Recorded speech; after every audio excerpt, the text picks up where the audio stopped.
Alô, comunidade! Começamos mais uma semana aqui ao vivo com mais um ICL Urgente, dia 13 de abril de 2026. A gente chega sempre às 5 da tarde ao vivo com as principais notícias do Brasil e do mundo, informação, análise a quente e a minha saudação também a quem nos acompanha depois, né? No programa, assiste o programa à noite, no dia seguinte, no chamado offline. Mas aqui a gente está conversando primeiro com a turma do ao vivo, porque tem sempre atualização de notícia com a nossa equipe, com a Laura Couto, já na redação do ICL. Boa tarde, Laura. Boa tarde, Rodrigo. Mais uma semana começando aqui no ICL Urgente. Boa tarde para você, nosso espectador, que está nos assistindo pelos canais do Instituto Conhecimento Liberta e também Eduardo Moreira no YouTube. E claro, também os nossos canais parceiros. Aproveita que você está aqui, deixa seu like, se inscreve aqui no nosso canal do YouTube e comenta no chat de onde você está assistindo o ICL Urgente. Vamos lá, Rodrigo. Vamos lá, boa tarde para todas e todos. Boa tarde para você nesse país em que bolsonarista bom é bolsonarista preso. Preso no Brasil, preso na Itália, né, no caso da Zambelli. E agora tem bolsonarista preso nos Estados Unidos. É o nosso destaque desta segunda-feira. Mais um. Vem para Papuda, Ramagem. Vem cumprir a pena aqui no Brasil, rapaz. Mas tá preso lá pelo ICE, né, o Serviço de Imigração. O Ramagem, o bolsonarista, condenado por golpe de Estado. Vamos começar por aí.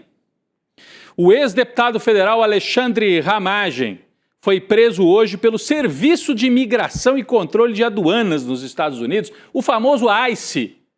Aquela polícia política do Trump que sai pegando principalmente os latinos no meio da rua. O sujeito tem uma cara assim de que não é nascido nos Estados Unidos, eles vão pela aparência mesmo.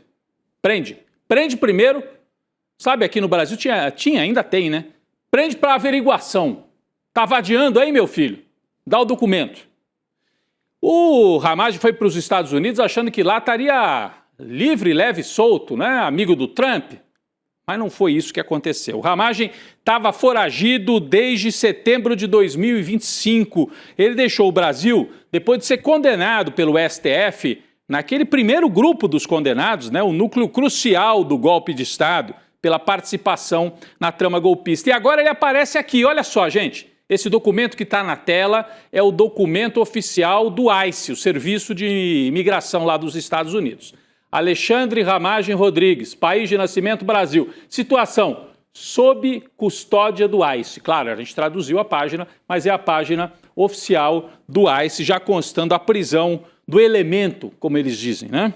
Ramagem foi preso em Orlando, na Flórida, e levado a um centro de detenção do ICE. Ele foi detido por questões migratórias ou por ter estacionado o carro errado, por problemas no trânsito. Isso ainda está sendo melhor apurado. A Laura tem mais detalhes sobre esta prisão que aconteceu na hora do almoço, algumas horinhas antes da gente entrar no ar aqui. Laura. Segundo o diretor-geral da PF, Andrei Rodrigues, o Alexandre Ramagem é um cidadão foragido da justiça e a prisão dele é fruto de uma cooperação internacional Brasil-Estados Unidos no combate ao crime organizado. Além disso, de acordo com autoridades norte-americanas, o Ramagem estava em situação migratória irregular, Rodrigo. Já o blogueiro bolsonarista Paulo Figueiredo tem outra versão. Ele diz que o Ramagem foi detido pela imigração depois de uma abordagem policial por conta de uma infração de trânsito, Rodrigo. Mas vale lembrar que em janeiro de 2026, o Ministério da Justiça formalizou o pedido de extradição ao governo norte-americano e também incluiu o nome do Ramagem na lista da Interpol. E durante esse período no exterior, o ex-parlamentar sofreu também sanções e teve o passaporte diplomático cancelado pela Câmara dos Deputados depois que o Ramagem teve aí o mandato cassado. Agora, o governo brasileiro está aguardando mais informações sobre como vai ser o processo de retorno do Ramagem para o Brasil, Rodrigo. Então, há essa dúvida mesmo, você que está nos acompanhando.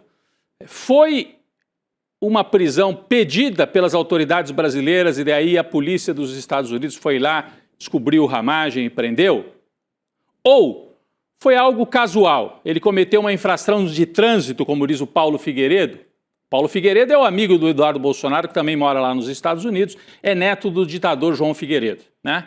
Paulo Figueiredo diz, não, ele cometeu uma pequena infração de trânsito, a gente não sabe bem o que é isso, será que estacionou o carro num lugar que não podia? A polícia foi lá, pediu o documento e viu, opa, esse cara aqui está foragido, está na lista da Interpol, está condenado no Brasil e está com documento vencido nos Estados Unidos.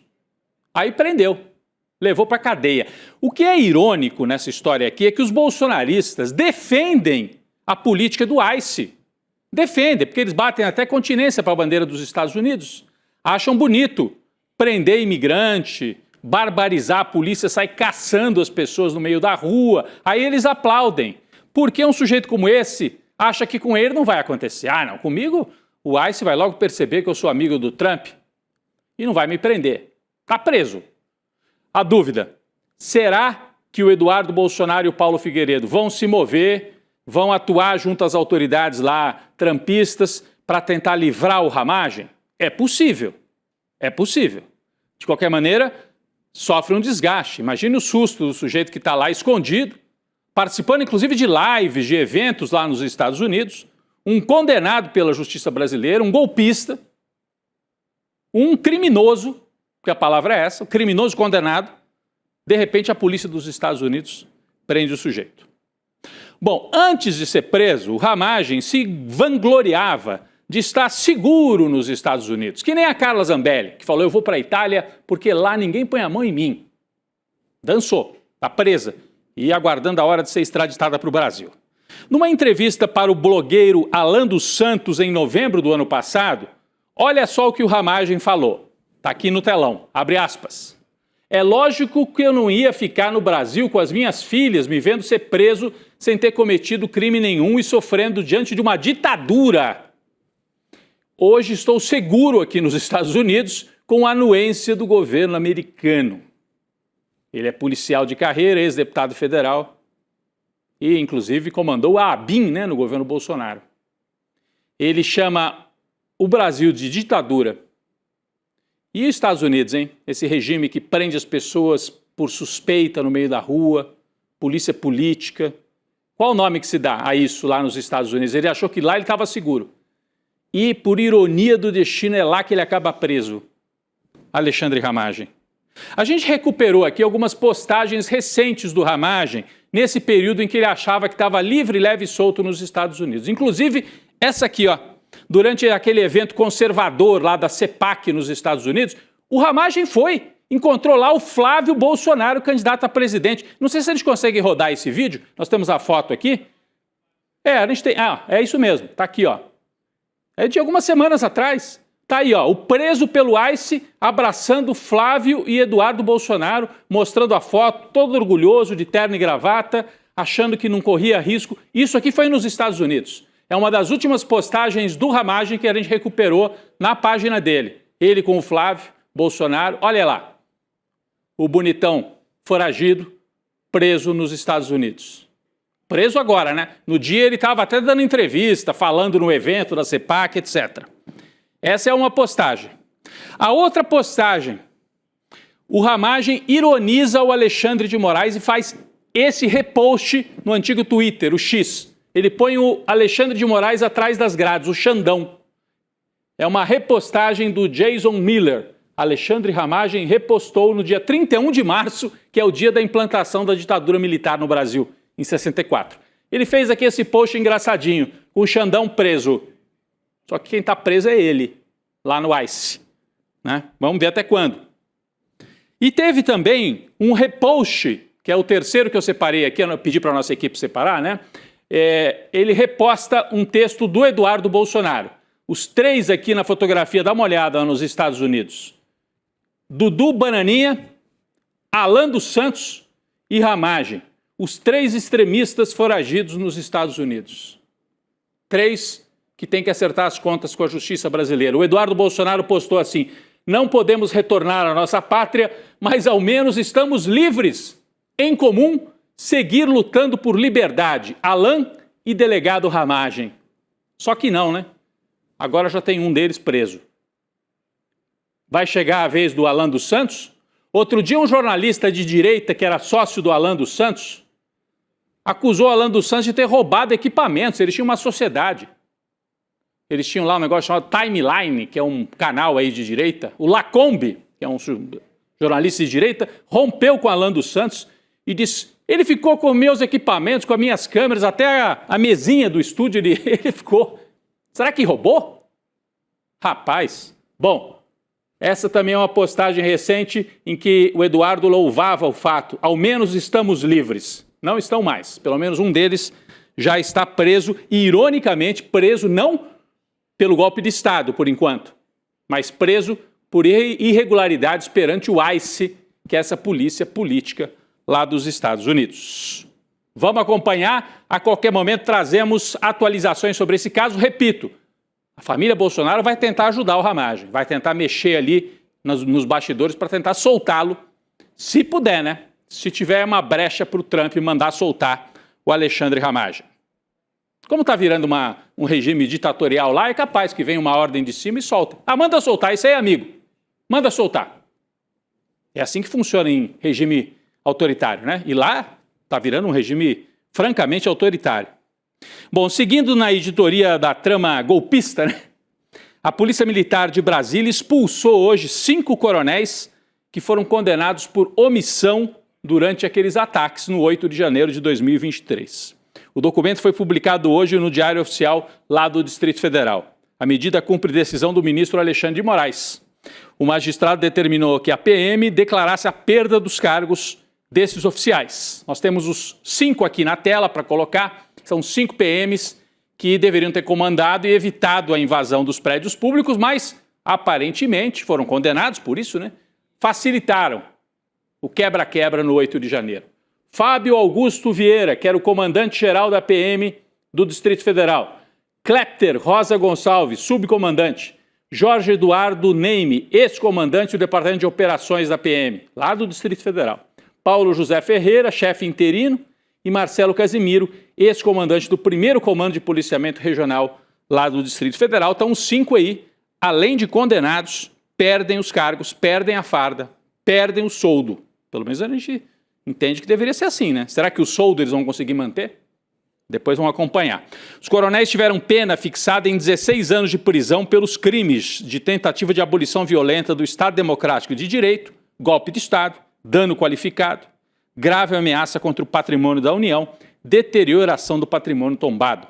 Estão presos desde 11 de março no 19º Batalhão da PM do Distrito Federal, conhecido como Papudinha.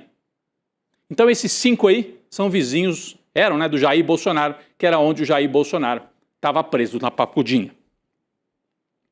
Bom, coloca na agenda aí, pessoal, falando em golpista, coloca na agenda, está marcado para amanhã, às 2 horas da tarde, o interrogatório do ex-deputado Eduardo Bolsonaro.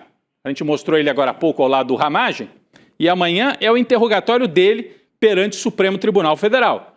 Como o Eduardo está nos Estados Unidos, a sessão provavelmente vai ser aberta em videoconferência. A Laura tem outras informações sobre isso para trazer para a gente. Esse depoimento do Eduardo faz parte da fase de instrução da ação penal em que o Eduardo Bolsonaro é réu por coação no curso do processo.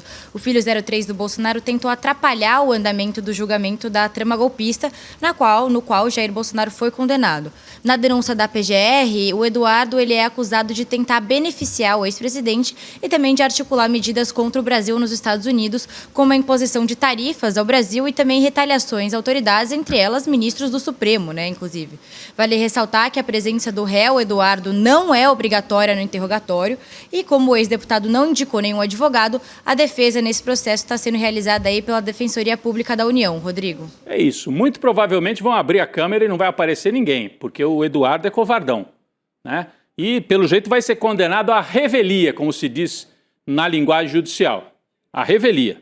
Provavelmente não vai nem dar as caras, né? É isso. Bom, Eduardo Bolsonaro segue desagradando os aliados com as trapalhadas que ele promove lá nos Estados Unidos. Que a turma do Bolsonaro, da direita, está animada, né, com as pesquisas, com o Flávio Bolsonaro, e quer, assim, tá avaliando o seguinte: quanto menos o Eduardo aparecer, é melhor. Dessa vez, o que está incomodando, quem está incomodado, na verdade, é o senador Ciro Nogueira, presidente do Progressistas. O Ciro Nogueira diz que o filho foragido do Bolsonaro atrapalha ao gerar crises internas, ao invés de focar no combate a Lula. Porque é isso, outro dia o Eduardo estava brigando com o Nicolas Ferreira, lembra? Batendo boca com o Nicolas Ferreira. A crítica de Ciro Nogueira aconteceu durante um evento em São Paulo, Summit Brasil 2026, Healthcare Management, reúne pessoal de plano de saúde. Ele adora dar palestra para lobista e gente do mercado. Então ele estava participando desse encontro aqui em São Paulo e o Ciro fez referência aos ataques de Eduardo ao Nicolas Ferreira. Ele disse, Eduardo, é que atrapalha hoje em dia. O Eduardo eu tenho um respeito, é um querido amigo, uma pessoa que tem a sua representatividade. Agora, o nosso adversário nesse campo não é o Nicolas. O que quis dizer o Ciro Nogueira? Adversário, o sujeito que mais atrapalha do que ajuda é o Eduardo. O pessoal até brincou, é o camisa 10 do Lula, porque na época ali do tarifaço foi a hora que o Lula recuperou popularidade no ano passado. Deixa o Eduardo fazer as coisas que ajudam o Lula, é o que diz o Ciro Nogueira. Flávio Bolsonaro, agora voltando para aquele que é o candidato mesmo, fez o que um bolsonarista sabe fazer de melhor nos últimos dias. Espalhou fake news sobre opositores. Só que dessa vez ele mirou no governo Lula e acertou no próprio pé. A Laura explica pra gente que história foi essa. Usou um vídeo da época do pai dele na presidência, é isso, né, Laura? Sim, Rodrigo, isso mesmo. A história é a seguinte, o senador Flávio Bolsonaro publicou um vídeo nas redes sociais que a gente não vai rodar aqui, em que ele denuncia um suposto agravamento da crise econômica no Brasil hoje em dia, mencionando, entre outras coisas, o endividamento das famílias brasileiras e também o aumento do custo de vida. E durante o vídeo, o Flávio colocou cenas de pessoas recolhendo alimentos de um caminhão de lixo, como se fosse uma situação atual. Acontece, Rodrigo, que essas cenas foram originalmente gravadas e divulgadas em outubro de 2021, durante o governo do pai do Flávio, Jair Bolsonaro. E esse vídeo faz parte de uma reportagem da Folha de São Paulo que mostrava o aumento da fome durante a pandemia. É isso, é daquela mesma época do caminhão de osso, que as pessoas tinham que ir atrás de osso, entrar na fila do osso para comer, ou recolher carne no lixo para conseguir comer. Isso foi no governo do Bolsonaro com o Paulo Guedes. E o Flávio Bolsonaro fez essa postagem querendo dizer que era agora no governo do Lula, só que rapidamente foi desmentido. O Ronaldo Caiado, que é outro candidato da direita, deixou o governo de Goiás para disputar o Planalto, mas a família grande, né? A família Caiado continua empregada, muito bem empregada na máquina estatal lá do governo goiano.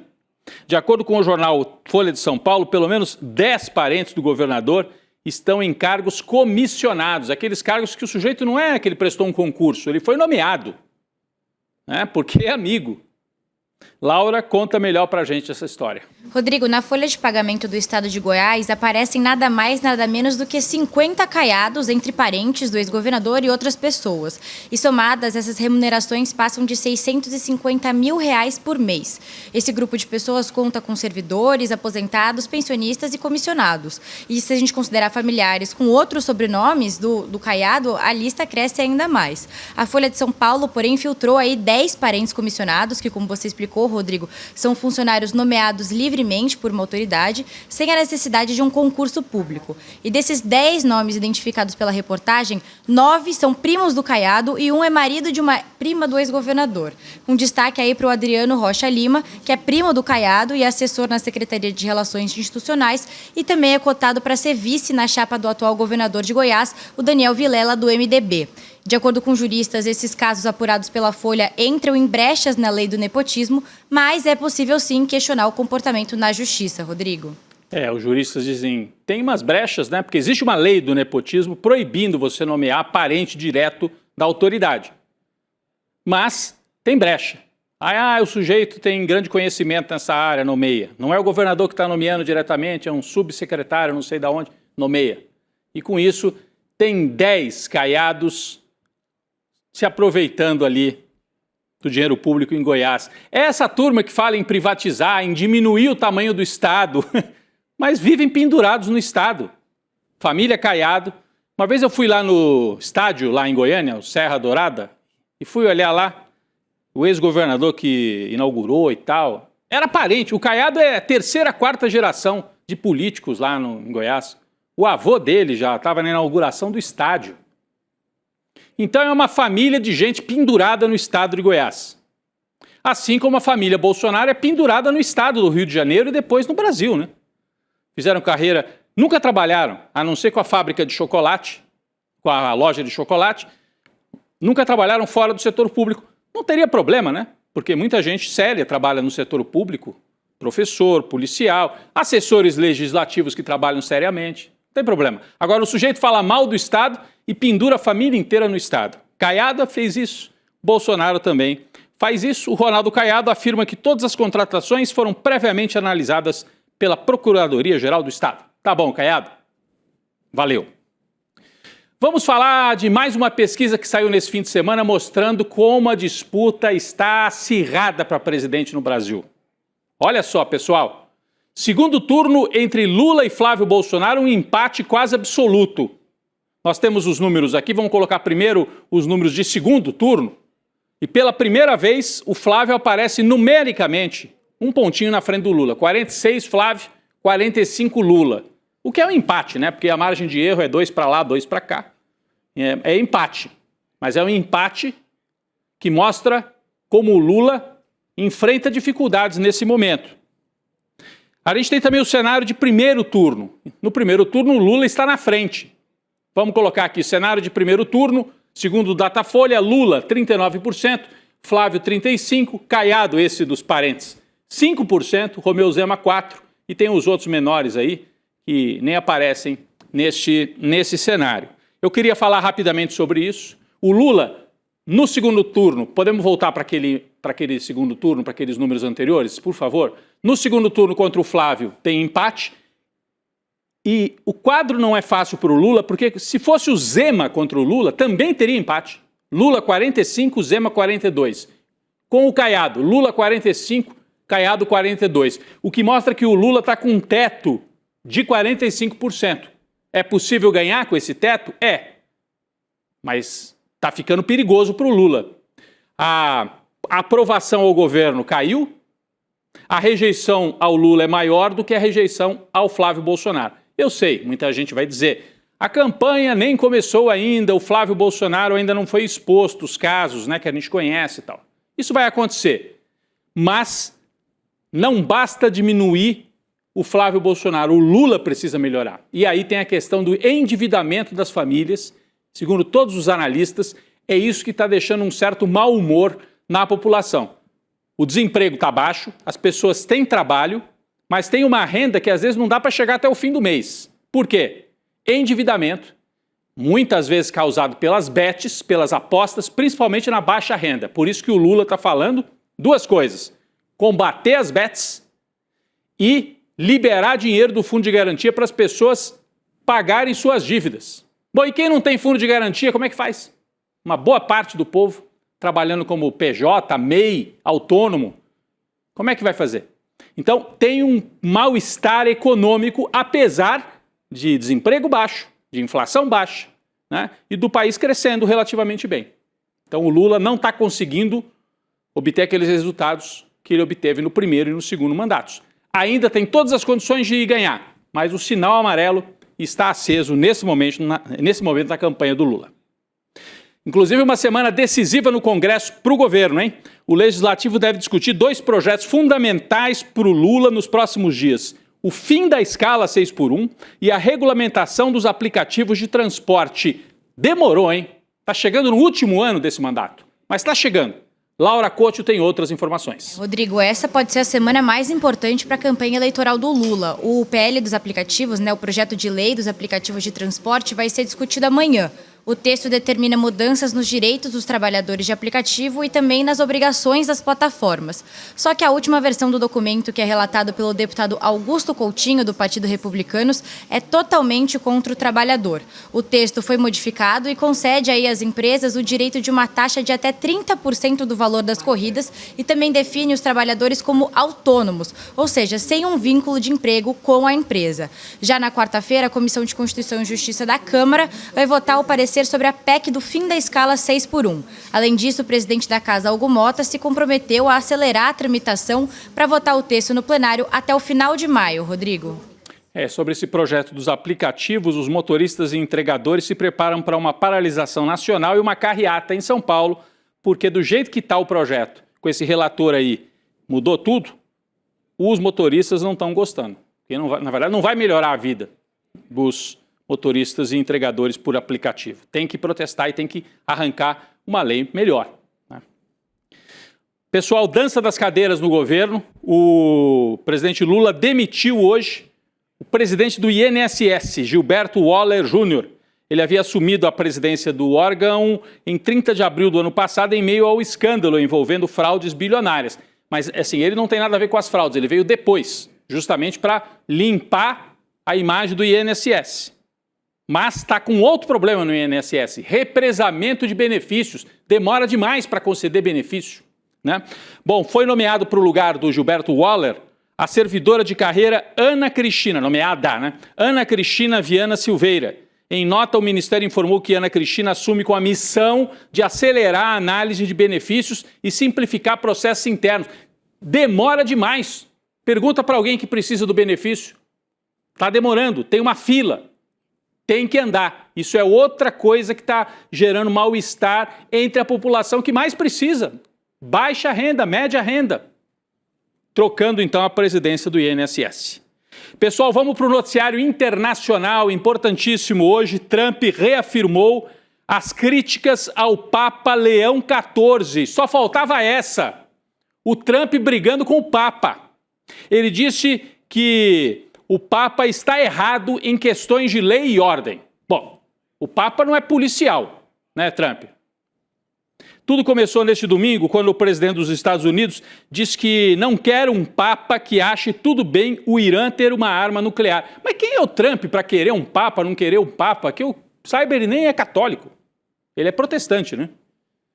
Bom, num post nas redes sociais, Trump escreveu assim: infelizmente, acho que nós temos o post aqui, infelizmente o fato do Leão XIV ser fraco contra o crime, fraco em relação a armas nucleares, não me agrada. Assim como não me agrada o fato dele se encontrar com simpatizantes de Obama. Mas o que ele quer? Ele quer mandar no Papa? Completamente alucinado mesmo, né? Pior, além de atacar o Papa, o Trump fez essa postagem. Olha isso, gente. Em que ele se apresenta quase como Jesus Cristo. Presta atenção nessa postagem. Aqui atrás tem a águia representando os Estados Unidos, a bandeira dos Estados Unidos, um homem doente aqui, o Trump, como se fosse Jesus, como se fosse um santo. E aqui atrás, as figuras celestiais que viriam em socorro do Trump. Isso aqui pegou muito, muito mal entre católicos e também entre protestantes cristãos, porque é o Trump querendo dar uma de Deus. Ele pensa que é Deus? Não, ele tem certeza. E fez essa postagem lamentável que correu o mundo e faz parte da luta dele contra o Papa. Vamos lembrar que o Papa é estadunidense. O Papa conhece bem a base católica lá dos Estados Unidos. E o Trump está disputando essa base católica também. Mas desse jeito, eu acho que ele está perdendo a base católica. É o capeta fingindo que é Jesus Cristo. Mais ou menos isso, a gente pode resumir assim. Bom, o Papa rebateu as publicações e afirmou não ter medo do governo Trump. Inclusive o Papa deu uma entrevista no avião e tal, falando que não tem medo e que não está aqui para ficar tendo que agradar o presidente dos Estados Unidos. O Papa Leão XIV é mais discreto do que o Francisco, mas assumindo uma posição importante, uma posição afirmativa em relação a Donald Trump. Vamos ver até onde vai esta guerra de Trump agora contra os católicos no mundo. É a maior religião do planeta, né? Entre os cristãos são a maior religião e dentro do cristianismo o catolicismo é a maior. Então o Trump está comprando guerra contra o líder dos católicos. Impressionante. E só para a gente completar, né, hoje começa o bloqueio dos Estados Unidos contra navios que entram e saem, que passam pelo Estreito de Hormuz. A medida atinge todas as nações que tentarem navegar para portos iranianos, incluindo aqueles no Golfo Pérsico e no Golfo do Omã. Laura, rapidinho, né? Isso vem depois do fracasso das negociações ali no Paquistão nesse fim de semana, né? Isso, Rodrigo, que tinham como ponto central o programa nuclear iraniano, né? E com isso, o Trump antecipou a decisão de hoje nas redes sociais e afirmou ter instruído a Marinha a interceptar embarcações associadas ao pagamento de taxas ao Irã para transitar pelo Estreito de Hormuz. Mas logo depois, o Comando Central dos Estados Unidos esclareceu que essa ação vai ser limitada a navios que entram ou saem de portos iranianos sem bloqueio total da rota marítima ali no Estreito. Mesmo assim, o presidente dos Estados Unidos voltou a ameaçar o Irã e disse que se algum navio iraniano se aproximar do bloqueio, vai ser eliminado igual os barcos no Mar do Caribe, Rodrigo. É isso. Então, importante atualizações. Laura, obrigado pela participação com atualizações de notícia mais uma vez aqui. Obrigada, até amanhã. Valeu. Eu vou passar a bola já para o N2, né? Gabi Varela, Chico Sá, toda a nossa equipe vão trazer mais informações sobre 2 fatos que eu vou aqui falar muito rápido, né? Muito rápido, antes daqui da China. Derrota da extrema-direita na Hungria. O Orbán perdeu a eleição na Hungria. O N2 a gente vai trazer mais notícias. E a eleição no nosso vizinho aqui no Peru. Também vamos falar disso no N2. O último recado é que está liberado o replay desse documentário que ficou excelente. Eu assisti a pré-estreia domingo, ontem, né? A turma pôde assistir, uma audiência altíssima. Vai para a China, Eduardo. Está liberado o replay. Se você não viu ontem, está liberado. Você entra em iclurgente.com.br e se inscreve para poder assistir o replay desse documentário. É o 3º da trilogia, né? Vai para Cuba, Eduardo, vai para a Argentina e agora o Vai para a China, mostrando o avanço tecnológico e a China como uma alternativa no mundo. Tá feito o convite, o ICL Urgente fica por aqui, vem aí o N2. Valeu, gente, até amanhã. Há 5 anos eu venho alertando nos meus vídeos sobre o perigo do poder dos monopólios privados. Monopólios como o Google, como o Facebook, como a Amazon, que hoje até tem outros nomes, porque passaram a englobar várias outras empresas também. Chamam-se Alphabet, Meta e etc. A verdade é que eles levaram o mundo a uma distopia e comandam hoje os hábitos de consumo, definem a moral das pessoas e influenciam eleições no mundo inteiro. O ano de 2026, um dos anos mais importantes da história do Brasil, está na mão desses grupos. Aliás, estava. Porque no dia 28 de abril, vocês vão assistir ao dia D da soberania digital brasileira. O dia em que um anúncio vai ser feito, onde um grupo teve a coragem de construir aqui no Brasil uma estrutura capaz de enfrentar esses monopólios, trazendo a tecnologia mais avançada do planeta para construir aqui, no nosso país, sob as nossas leis, uma alternativa para o povo brasileiro. Não deixem de assistir ao anúncio no dia 28 de abril. Na revista Liberta dessa semana, Ricardo Mello expõe o discurso de Flávio Bolsonaro nos Estados Unidos, onde o senador oferece os minerais estratégicos do Brasil a serviço dos americanos, revelando um projeto de subordinação nacional disfarçado de patriotismo. Leia também, Luiz Costa Pinto traça um paralelo perturbador entre os horrores de Auschwitz e os ataques de Trump e Netanyahu ao Irã e ao Líbano. Ainda artigos de Nina Lemos, Jamil Chadi e muito mais. Revista Liberta. Independência em cada palavra.